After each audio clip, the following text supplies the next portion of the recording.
What if everything you know about the shape of the world is a lie? Not a small mistake in some old history book, not an outdated theory, but a lie so deliberate, so carefully maintained, that the truth had to be buried under centuries of silence. Imagine finding an ancient map, a scrap of brittle parchment or an ink-stained vellum scroll, that shows places which, according to our history, shouldn't be there. Lands we've never discovered. Shores drawn in impossible detail. Islands that no longer exist. Continents portrayed as they were, long before they could have been seen by human eyes. Why do these maps exist? And why, each time they surface, do they vanish again into vaults, museums, or private collections, sometimes taking the lives of those who studied them? One of these maps charts the coast of Antarctica in perfect detail, yet it was drawn centuries before the continent was officially discovered.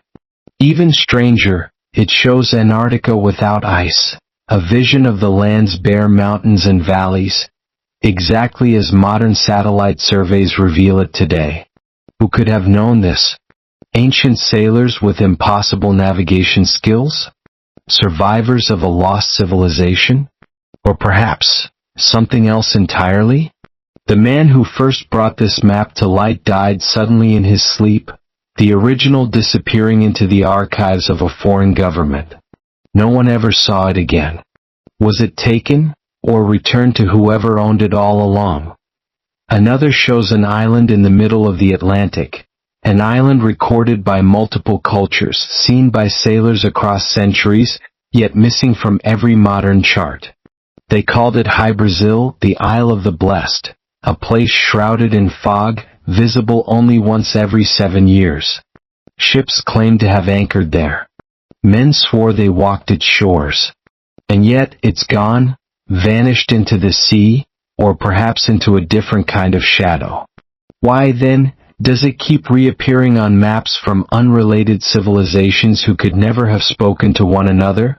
There's a tattered manuscript depicting the Amazon River basin with uncanny precision, drawn long before Europeans ever set foot in South America. Its curves, tributaries, and hidden valleys are all correct, down to details we only confirmed with modern aerial surveys. But in one corner, inked in a language no one has yet translated, is a phrase that scholars refuse to speak aloud. One researcher went silent after claiming he'd cracked it. He burned his notes, moved to another country, and never returned to academia. What could a word on a map possibly mean that would terrify a man into exile? And then there are the maps that lead to nowhere, or everywhere.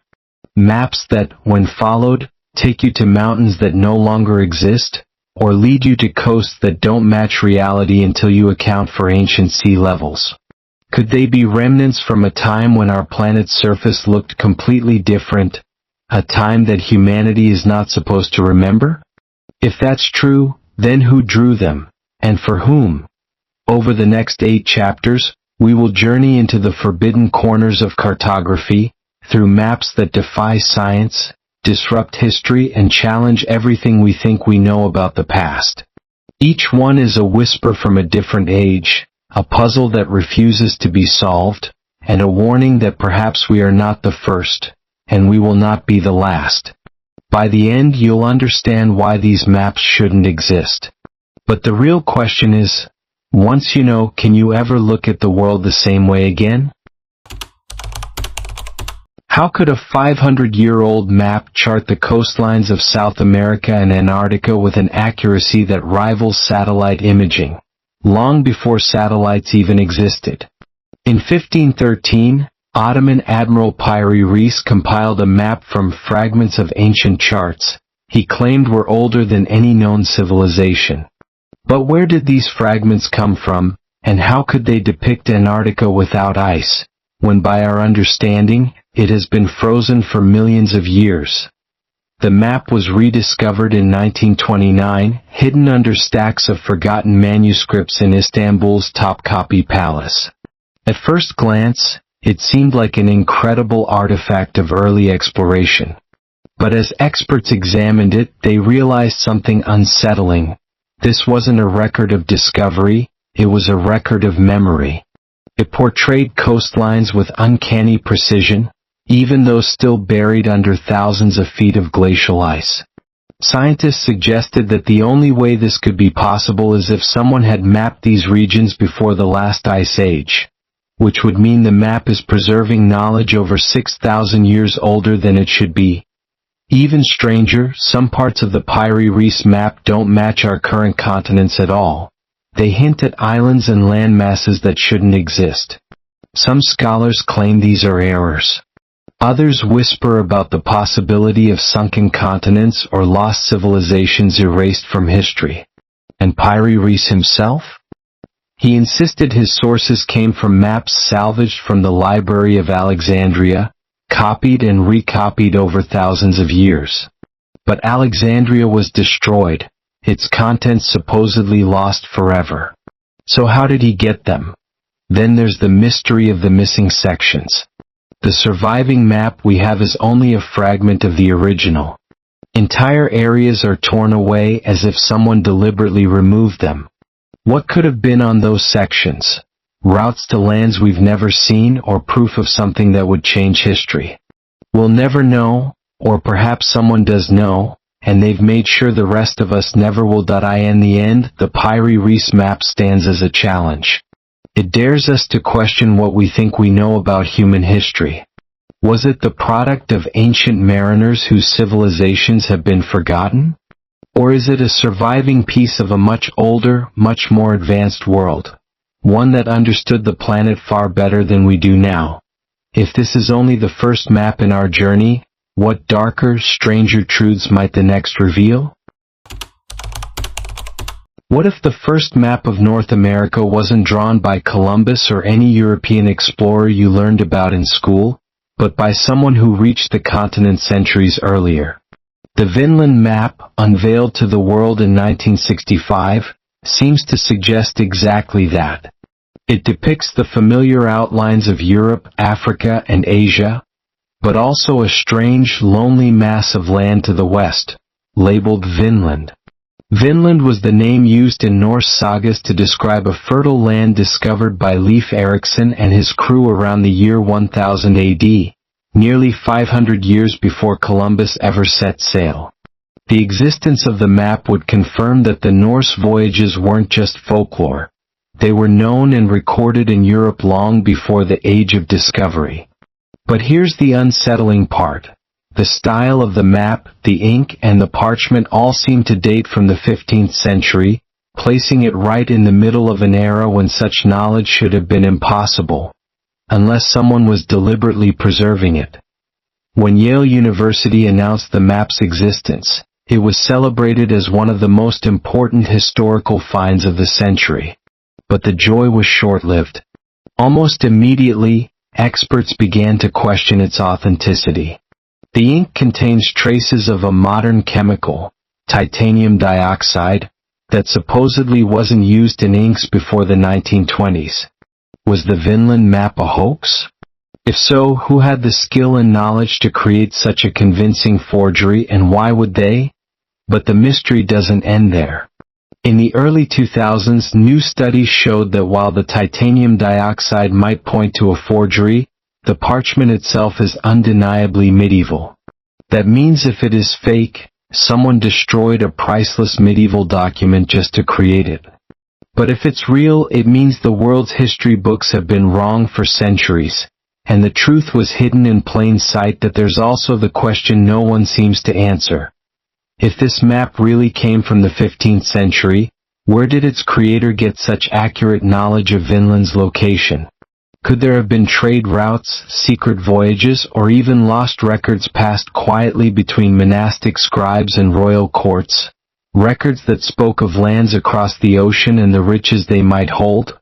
And maybe most disturbing of all, why did the map suddenly emerge in the 20th century as if waiting for the right moment to surface? Did someone keep it hidden until the world was ready? Or until someone wanted us to start asking questions about who truly discovered America? If the Vinland map is genuine, it doesn't just rewrite the story of exploration.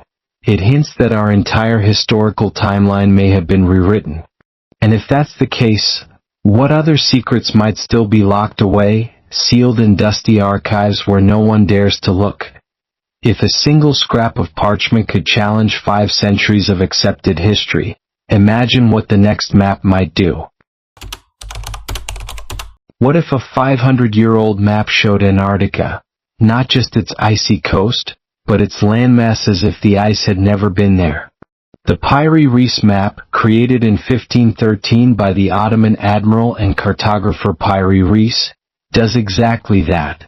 And here's the impossible part. Antarctica wasn't officially discovered until 1820, over 300 years later. Drawn on gazelleskin parchment, the map charts parts of Europe, Africa, and South America with remarkable accuracy for its time. But the most baffling section lies at the bottom, where a southern landmass appears. Modern analysis shows the coastline it depicts matches the subglacial contours of Antarctica, features that can only be seen today with advanced satellite imaging and ground-penetrating radar. In 1513, such technology didn't exist. So how did Piri-Reis draw it? Piri himself left us a clue. In notes scrawled across the map, he claims that it was compiled from 20 charts and mappe mundi, including some drawn by Alexander the Great's men, and others from the time of Columbus. This suggests he had access to knowledge from long-lost civilizations, preserved through centuries of copying and trading between seafarers. But could that knowledge really stretch back to a time when Antarctica's coastline was ice-free, a period more than 6,000 years ago? Skeptics argue the landmass might just be a distorted South America, stretched by Piri's lack of precise navigation tools. But that theory falls apart when you compare the map's shapes to modern reconstructions. They're just too close. And then there's the precision of the South American coastline itself, including details like the Amazon River's mouth and the Falkland Islands, which wouldn't be officially recorded until much later. So, where did Piri-Reis get this information?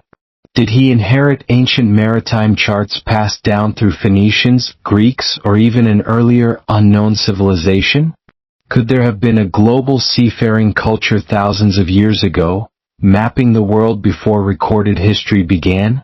And perhaps the most unsettling question: if such maps existed, who destroyed the rest of them, leaving only this strange survivor?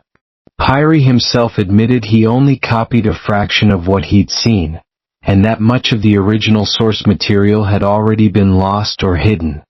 Did he preserve this fragment by accident? Or was it his quiet rebellion against those who wanted the past to stay buried? Looking at the Piri-Reis map today is like staring through a crack in the wall of history, glimpsing a world we're not supposed to know existed. And it begs the question, if one man in 1513 could draw the world with such forbidden precision, how much more was known, and deliberately erased? The answer might not lie in history books, but in the dusty drawers of private collections, where the next impossible map might still be waiting, ready to make us question everything we think we know. What if history's greatest explorer wasn't Christopher Columbus, but a nameless Norse sailor whose story was nearly erased? The Vinland map, first revealed to the public in 1965, claims to show a section of North America, labeled Vinland, drawn by Europeans decades before Columbus set sail. But is it a genuine medieval treasure, or a brilliant hoax? The map surfaced at Yale University, supposedly created around the mid-15th century. Its lines are faint but unmistakable. Greenland, drawn accurately as an island, and just west of it, a sliver of land marked Vinland Island. This was the term used in Norse sagas for the fertile shores that Leif Erikson allegedly reached around the year 1000. Nearly 500 years before the Age of Discovery began. If real, this map would rewrite history. It would mean not only that the Vikings reached America, but that knowledge of it persisted in Europe for centuries. No longer would Columbus's voyage mark the first European encounter with the New World, it would simply be the most famous. But the Vinland map's story gets stranger the deeper you go. Tests on the parchment dated to the correct period, but the ink, that's where the controversy starts. Some researchers claim it contains modern compounds, suggesting a 20th century forgery. Others argue the compounds might have formed naturally, or that contamination could have occurred during the map's long, murky history of ownership. And here's where the mystery deepens. No one can trace its origin with certainty. It simply appeared in a European dealer's hands, already centuries old. Then there's the problem of the accuracy. Greenland's outline is surprisingly close to what modern maps show, something 15th century cartographers should not have been able to achieve. Did the Vikings have advanced navigation techniques? Or were they working from a much older map, perhaps drawn by an earlier civilization altogether? And if so, where did that earlier civilization go? Some scholars whisper about the possibility of lost sea routes, ancient maritime knowledge suppressed to maintain control over trade and exploration. Others wonder if the map's existence was intentionally obscured. Its very appearance in the 20th century could have been an act of defiance against historical narratives tightly guarded for centuries. But the most haunting question is this. If Vinland was real and Europeans knew about it for hundreds of years, why didn't they settle it? Was it too far? Too dangerous? Or was there something about that land, a danger, a curse, that kept even the boldest seafarers away? The Vinland map sits today under glass, guarded and debated, its true story trapped between truth and deception. Each time you look at it, you feel the pull of two timelines, one we know and one that's been hidden from us. Which one is real? And maybe, just maybe, the answer isn't in choosing between them, but in realizing that both might be true. The world could be far older, far more connected than we dare to believe, and the Vinland map might just be the quietest, most dangerous proof of that. What if there's a mountain so ancient, so utterly forgotten, that the only evidence of its existence is a faded line on a map no one can explain? In 1923, a weathered parchment was found in a locked trunk in a Portuguese monastery, its edges brittle, its colors still hauntingly vivid. It depicted coastlines we recognize, except for one anomaly, a massive, perfectly triangular peak in the middle of the South Atlantic Ocean. A mountain where today there's only endless water. The map's not a sailor's sketch. It's precise, too precise. The scale matches modern nautical charts, the latitude and longitude carefully marked in a style not seen until centuries later. And right there, far from any known land, is the word Montaña do Silencio, Mountain of Silence. Who named it? Who saw it? And what happened to it? Oceanographers are baffled. The Atlantic floor has been mapped in extraordinary detail, and there's nothing there, not even a seamount, to match the towering giant in the drawing.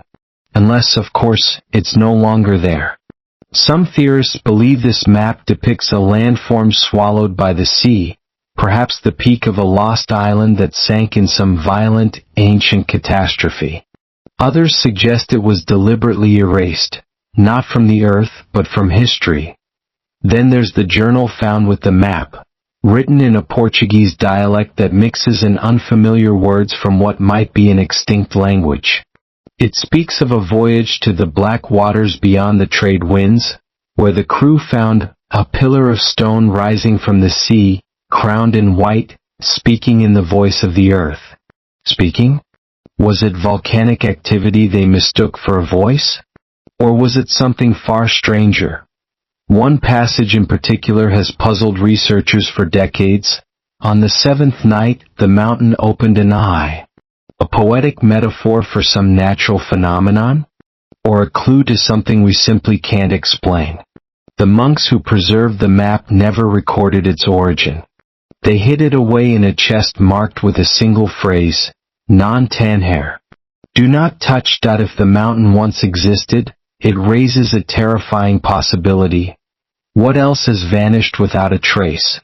Could entire continents have come and gone, their stories erased except for fragments in forbidden archives? And if the ocean truly claimed this place, what did it take with it?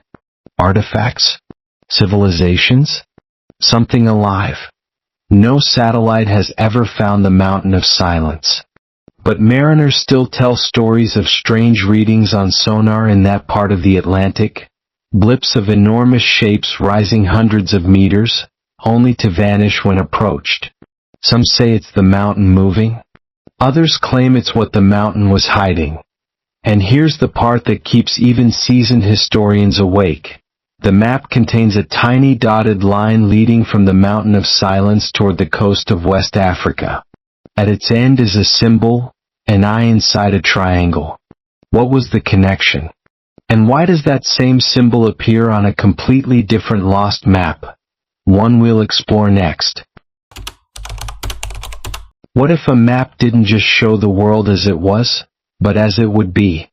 In 1874, an eccentric French explorer named Etienne Marceau returned from North Africa with a battered roll of parchment he claimed to have purchased from a Bedouin trader. The parchment was like nothing cartographers had ever seen. It depicted the Sahara Desert not as we know it today, but as a lush, green expanse filled with rivers, lakes, and sprawling cities. More disturbingly, its annotations didn't mark current locations. They marked dates. Future dates. The most chilling part? Every date that has passed since the map's discovery has matched a real-world event. The first prediction was that a certain lake, shown large and thriving in the year 1883, would vanish under the red winds in 1892. And it did. Lake Tritonis, thought to be a myth by that point, was found by explorers, only to dry up completely within the exact year the map foretold. But the map didn't stop there. It seemed to count down, showing more lakes disappearing, rivers shrinking, settlements turning to dust. And in the bottom right corner, in elegant, curling script, was a final date, 2027. No event description. Just a single word written in a language no one can identify. Linguists can't agree whether it's ancient Berber, Proto-Egyptian, or something entirely alien. Some translations suggest it means return. Others say it means awakening. How could a mapmaker in the distant past have known the exact years of these changes, centuries in advance? Climate historians argue it could be coincidence. But if that's true, why do the positions of the rivers and lakes match modern satellite reconstructions of what the Sahara looked like 10,000 years ago, down to the last tributary? The knowledge is too precise to be guesswork. And then there's the hidden detail only revealed under ultraviolet light. Faint red lines forming an intricate spiral over the desert center, converging on a single point where nothing stands today. The spiral's shape is identical to petroglyphs found in Neolithic tombs across the globe, cultures separated by oceans and millennia. How could they all have drawn the same symbol? And why is it burned into this one map of a dying desert? Marceau vanished 3 years after bringing the map to France.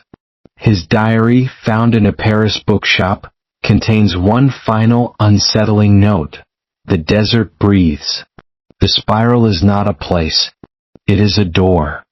Some believe the 2027 date marks the discovery of something hidden beneath the sands, a relic or ruin buried for thousands of years.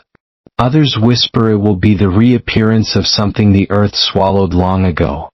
And then there are the few who think the spiral points to a phenomenon that cannot be measured. A force capable of reshaping the land overnight that if this map truly predicts the future, we are just 2 years away from its final revelation.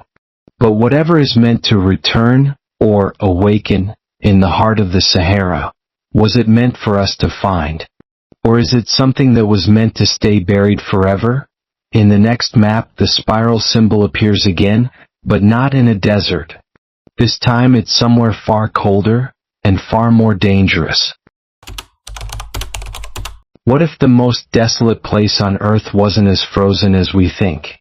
In 1921, a Norwegian whaling vessel became trapped in Antarctic pack ice for over 6 weeks. When rescue came, the crew brought home a strange relic, a map etched into a slab of whalebone wrapped in oilcloth, and found inside a hollowed-out block of ice that had broken free from a glacier. The carving showed Antarctica without its ice sheet, revealing an intricate web of rivers, forests, and coastlines that looked eerily familiar to modern scientists, because they matched computer models of what the continent would look like if the ice completely melted. But here's the impossible part. The map also displayed vast inland seas, one of which was dated 2046. That how could an artifact predating human settlement of the Antarctic predict landscapes that may exist centuries from now? Was this a vision of the past, when the continent was green, or a prophecy of its future? And if it was a prophecy, who carved it? Maritime records show that after returning to Norway, the ship's captain, Elias Ronning, grew increasingly paranoid. He claimed that the slab's carvings changed subtly over time, shorelines shifting, rivers bending. He swore one day he saw a thin red spiral appear near the edge of the Ross Ice Shelf, the same spiral found on the Sahara map from Chapter 6. Experts dismissed it as imagination, but photographs taken before the slab mysteriously vanished show faint scorch marks surrounding that spiral. Scorch marks on whalebone that had been buried in ice for who knows how long. Even stranger, the spiral's placement on the Antarctic map aligns with a location deep beneath the ice, now of intense interest to scientists. Lake Vostok, an untouched body of water sealed under nearly 4 kilometers of frozen crust. If the spiral means what some believe, a door, then this might be one of the most inaccessible doors on Earth. Could there be something beneath the Antarctic ice connecting it to the Sahara Desert across continents and millennia? The repeating symbol hints at a single hand, or perhaps a single mind, behind these impossible maps. But if that's true, the mind in question may not be human at all. The whalebone slab's last known sighting was in 1933, in a London private collection. After that, it vanished during a warehouse fire. Yet rumors persist that Ronning's great-grandson still holds the original, hidden away in a locked chest. Supposedly, the spiral on it has grown thicker over the years, its lines etched deeper as though whatever made it is trying to break through. What could possibly link a melting Antarctic future to an ancient African desert? What if the spiral marks aren't just geographic, but temporal coordinates pointing to events that unfold across thousands of years? In the next chapter, another map appears, not on parchment, stone, or bone, but carved directly into the walls of a place where no human was ever meant to walk. What if the final lost map was never meant to be found, because the moment it's seen, something else begins watching you? In 1979, a small team of urban explorers in Turkey stumbled upon a forgotten access shaft while mapping abandoned railway tunnels beneath Istanbul. They expected nothing but rats, rust, and darkness. Instead, 60 meters below the surface, they found an opening in the brick wall.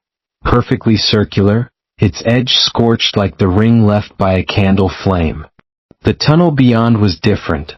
The air was warmer, carrying a faint scent of ozone and wet stone. 300 meters in, the explorers reached a cavern whose ceiling vanished into shadow. Its walls were smooth as glass, and under the beam of their flashlights, revealed carvings, vast, sprawling lines and shapes spanning the chamber like a colossal mural. At first, it seemed like an ancient trade route map showing continents and oceans. But then they realized, it wasn't our continents. The land masses were alien, the seas oddly shaped. And yet, here and there, familiar coastlines appeared, overlaid with unfamiliar ones, like two worlds bleeding into each other. Near the cavern's far wall, at head height, the same spiral symbol from the Sahara map and Antarctic slab appeared again, but this time surrounded by symbols no one could decipher.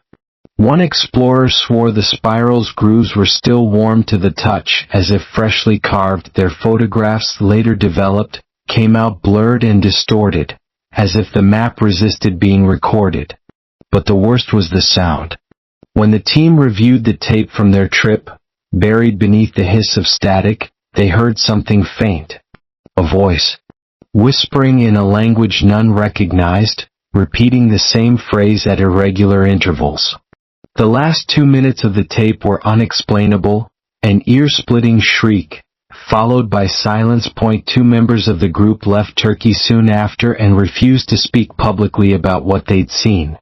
The third vanished entirely. His final diary entry found in his apartment read, "The spiral points not north but forward. We are walking into its mouth." Government agencies later sealed off the tunnel, citing structural instability. But locals tell of hearing low hums from the ground at night, as if machinery were running far below. Some say the map in that cavern isn't of Earth as it is now, but as it will be after a cataclysm reshapes the planet. If all the maps we've covered are connected, if their messages sent across ages, then this one feels like the last piece of a warning. The alien coastlines, the merging seas, the spirals. Could they be coordinates in time and space for the arrival of something? We have reached the end of the 8 maps. But the real mystery may just be beginning. Because if these maps are warnings, the question is no longer where they lead, but whether we're too late to change what they're pointing toward. So now you've seen them, 8 maps that should not exist, 8 fragments of a puzzle scattered across time, continents, and civilizations that officially never spoke to each other. But if they were never supposed to meet, why do they all whisper the same silent truth? Why do the spirals, the symbols, the alien coastlines repeat, as if tracing the outline of something vast moving just beyond the edges of our reality? Cartographers will tell you maps are meant to guide. But what if they're not guiding us to a place, but to an event? The detail in each artifact, the accuracy centuries ahead of its time, the unbroken chain of recurring imagery, none of it fits into the neat compartments of history. Consider this. If these were mere forgeries or fabrications, why do so many vanish from museum archives?